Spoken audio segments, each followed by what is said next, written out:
Olá, vamos a mais uma aula de dúvida e aqui na aula 194 do nosso curso de programação, como imprimir endereço e conteúdo de cada posição de um vetor, temos aqui uma dúvida interessante. Um Magno. Boa noite, estou perdido nas questões a seguir. 1. Crie um algoritmo que receba um nome e devolve o nome invertido, usando biblioteca de texto. 2. Faça uma função que recebe um nome e devolve o nome invertido. Na verdade, é o mesmo problema, Magno. Então, vamos resolver o 2. Esse primeiro aqui pode ser tudo dentro do main. Vamos resolver, então, a dúvida número 2. Fazer uma função que recebe um nome e devolve o nome invertido. Então, essa é a dúvida que a gente vai resolver hoje para ajudar aqui o Magno. Bora lá para o Code Blocks. Na verdade, a gente não vai precisar fazer uma função, a gente consegue resolver isso com um procedimento. Lembrando, qual a diferença entre função e procedimento? Função retorna alguma coisa, perceba, função main, por quê? Retorna um número inteiro. Aqui no final nós temos o return 0.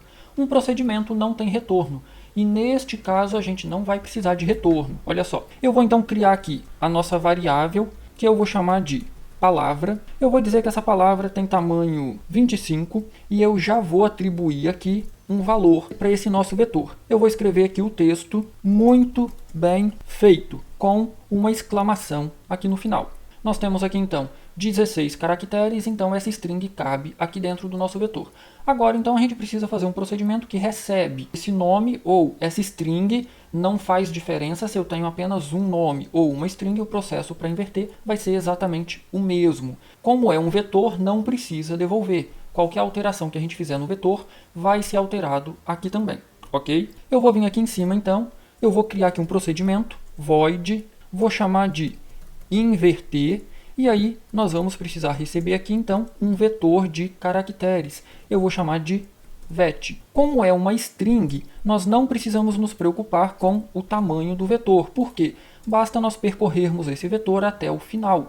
E aí, para isso, a gente pode utilizar a função da biblioteca string.h, a função strlen, que diz para a gente qual é o tamanho dessa string. Então, vamos incluir aqui a nossa biblioteca, include string.h. Feito isso, eu vou criar agora aqui um inteiro chamado tam, e aí tam vai receber então o tamanho dessa nossa string, strlen, de qual string eu quero saber o tamanho da nossa string vet. Feito isso, eu preciso agora de uma repetição. E aí, para a gente fazer essa repetição, eu vou criar aqui uma variável i, e a gente vai precisar de uma variável auxiliar. Nós vamos ter que trocar os elementos da nossa string. Então, eu não posso simplesmente pegar o elemento da posição A e colocar na posição B. Eu preciso fazer uma cópia primeiro, ok? Vamos então fazer aqui a nossa repetição. I começando em 0, i vai até menor que tam, com um incremento de 1 em 1. E agora, qual que é a ideia aqui? Olha só, imagine que eu tenho essa string aqui, A, B, C, D. A ideia é, eu vou começar a percorrer do início para o fim, trocando. Eu não sei qual que é o tamanho, qual que é o final da minha string. Eu vou criar aqui uma outra variável chamada fim. Essa variável fim vai receber tam menos 1. Por que tam menos 1? Se a minha string tem 10 caracteres, não existe a posição 10. O último caractere está na posição 9. Por isso, tam menos 1. Então, eu vou trocar o elemento da posição i, que começa com 0, com o elemento da posição fim, que vai ser o último elemento.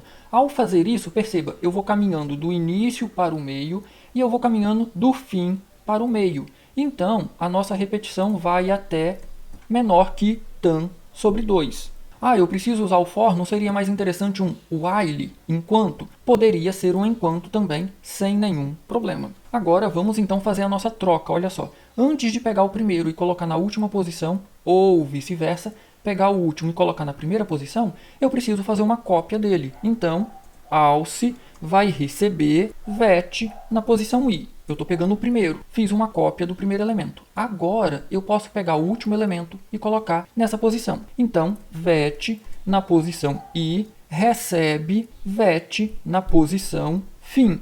Percebe, eu já copiei agora o d e coloquei onde estava o a. Agora, eu vou pegar a cópia que eu fiz do a e colocar onde estava o d. Vet na posição fim recebe o alce. Feito isso aqui, o que eu preciso? Detalhe extremamente importante. Perceba, fim começou com o último índice válido do meu vetor, certo? Eu preciso decrementar o fim, porque na próxima vez eu não vou mais trocar o primeiro com o último. Eu vou trocar o segundo com o penúltimo. E aí perceba, o tamanho dessa string é 4, certo? Ao fazer isso aqui, no final, o nosso vetor estará completamente invertido. Olha só, vamos simular para essa string pequenininha. O i começa em 0. Qual que é o tamanho da nossa string? 4, certo? Então, alce vai receber o elemento da posição 0. Fiz uma cópia de A. A posição 0 vai receber o elemento que está na posição fim. Então, o D vem para cá. Agora, a posição fim vai receber a cópia que eu fiz. Então, o A vem para cá. Decremento o fim. Então, o fim agora está no C e o meu i vai ser incrementado aqui no for. O meu i vai para 1. 1 é menor do que 2? Então é 4. 4 por 2 dá 2. 1 é menor do que 2? Verdadeiro. Faço uma cópia do B. Então, vet na posição 1 recebe vet na posição 2. O C vem para cá. Vet na posição 2 recebe a cópia que eu fiz. O B vem para cá. E o fim decrementa. Ao voltar para o for, o nosso i vai ser incrementado, vai para 2. 2 é menor do que 2? Falso, e aí finaliza. Perceba que a nossa string já está toda invertida. A, B, C, D, da direita para a esquerda. Como eu fiz a alteração no vetor, lembra, quando eu passo um vetor como parâmetro, eu estou mandando, na verdade, o ponteiro, o endereço desse vetor. Então, quando eu faço uma alteração aqui, essa alteração vai se refletir no meu vetor aqui fora. Aqui na função main, ok? Vamos ver se isso vai funcionar? Eu vou aqui chamar o meu procedimento e inverter, passando o meu vetor palavra, e aí eu vou imprimir aqui, printf, vou imprimir a nossa string, %s, de onde virá essa string, do vetor palavra. E eu vou imprimir duas vezes. Eu vou colocar aqui uma quebra de linha, eu vou imprimir duas vezes. Eu vou imprimir aqui, só que eu também vou imprimir antes da chamada, para a gente comparar então as duas saídas. Eu vou então compilar e executar o meu programa, e aí vamos ver se coincide. Olha só, primeiro nós temos aqui a string, muito bem feito com a exclamação. Foi o que eu coloquei aqui no nosso vetor. Em seguida, perceba, exclamação, depois o O, o T, o I, o E, o F. Perceba que a nossa string foi completamente invertida. Se eu leio essa string da direita para a esquerda, nós temos aqui muito bem feito. Então perceba que a nossa string foi invertida corretamente. Agora vamos a um detalhe. Como está aqui no exercício, devolve o nome invertido, como seria então uma função para fazer isso aqui?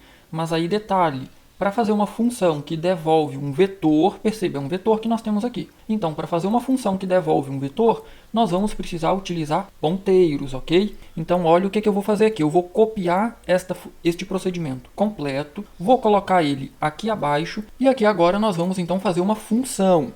O retorno vai ser do tipo char, porém, char asterisco. Eu vou devolver um ponteiro para um caractere, ok?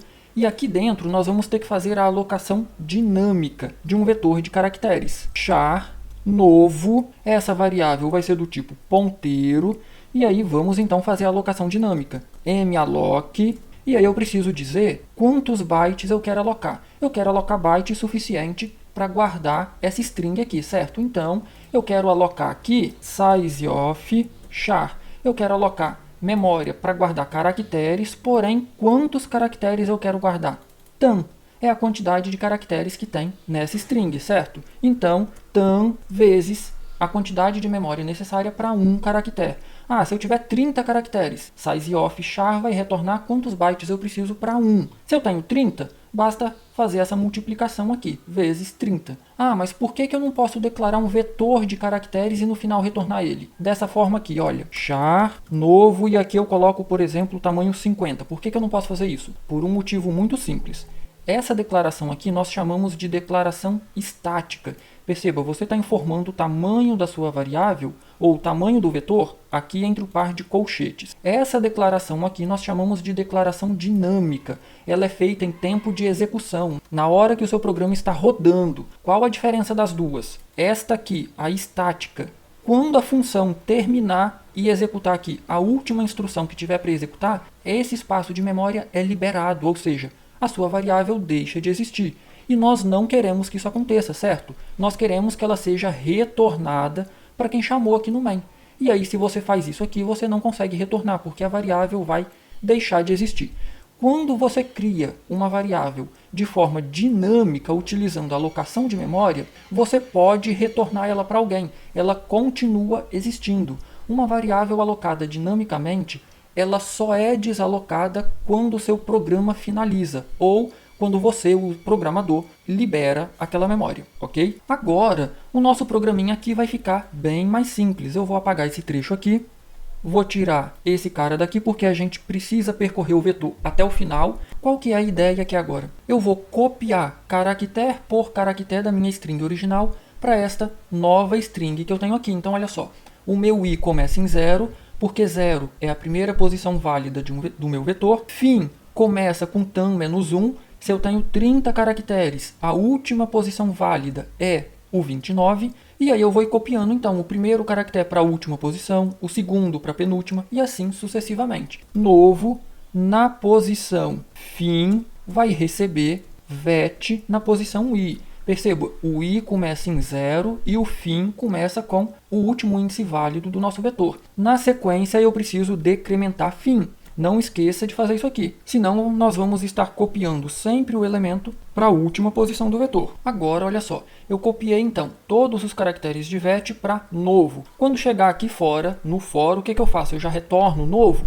Ainda não, tem um detalhe extremamente importante. O que está faltando aqui? Está faltando o caractere de fim de string. Lembra, se eu não colocar o caractere de fim de string, a gente não vai conseguir identificar o fim da string, consequentemente o nosso programa pode dar erro.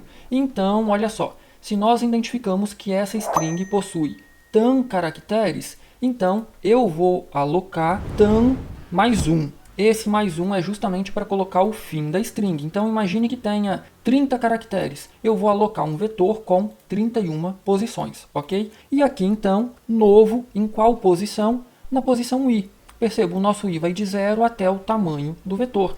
Então, novo, na posição i, vai receber o caractere de fim de string, que é /0. Pronto. Feito isso, agora sim eu posso então retornar novo. Perceba, novo é um ponteiro. Então eu estou aqui retornando um ponteiro para esse nosso vetor que foi alocado dinamicamente. O que eu preciso fazer agora no main? Olha só, eu vou criar aqui outra variável também do tipo ponteiro, por exemplo, p. Então eu preciso aqui, eu vou colocar aqui na sequência, eu preciso fazer p receber o retorno dessa minha função. E aí eu vou chamar ela de invert2, porque eu já tenho aqui um procedimento chamado inverter. Eu vou então chamar aqui inverter2, e aí qual vetor que eu vou passar aqui? Continua sendo o nosso vetor palavra. Porém, agora ele vai ser copiado para um outro vetor alocado dinamicamente aqui dentro da nossa função, e este ponteiro para esse vetor vai ser retornado e vai ser salvo aqui na variável p. Ok? Agora eu vou então copiar essa linha aqui, o nosso printf, Ctrl C, vou colocar aqui abaixo, eu vou continuar imprimindo uma string, só que agora essa string virá da nossa variável p. Então p vai receber aqui o endereço de um vetor de caracteres. Vamos executar o nosso programa para ver se a nossa função inverter2 também vai funcionar? Então perceba, eu tenho o texto muito bem feito. Eu vou inverter aqui, será impresso invertido, e aqui ele vai ser invertido novamente, então a gente vai ter a frase muito bem feito. Eu vou executar e compilar aqui o meu programa. Ele deu aqui um retângulo vermelho indicando que a linha 44 tem um erro. Perceba que faltou aqui o ponto e vírgula. Feito isso, eu vou então compilar e executar novamente. E aí perceba que agora nós temos aqui 3 saídas. A linha 40, muito bem feito, inverte. A linha 42, perceba que nós temos a string invertida. Como a nossa string agora está invertida, quando eu chamo inverter2, ela vai voltar para o que era antes. Muito bem feito. Então perceba que está funcionando corretamente. Para ter certeza, perceba, eu vou comentar essa linha e aí vamos utilizar apenas a função inverter2, que está retornando um ponteiro para um vetor de caracteres. Eu vou compilar e executar novamente o meu programa. E agora a linha 40 imprimiu a nossa string original. A linha 42 também imprimiu a nossa string original. E agora, quando eu utilizei a função inverter2, ela retornou um ponteiro para um novo vetor contendo a nossa string invertida. E aí, já deixou seu like nessa aula? Deixa seu like aí, vai, isso é muito importante para o canal. E lógico, se inscreva também no canal se você não é inscrito ainda. Se ficou qualquer dúvida, já sabe, né? Posta nos comentários que eu terei o maior prazer em ajudar. Do mais, um grande abraço, bons estudos e até a nossa próxima aula.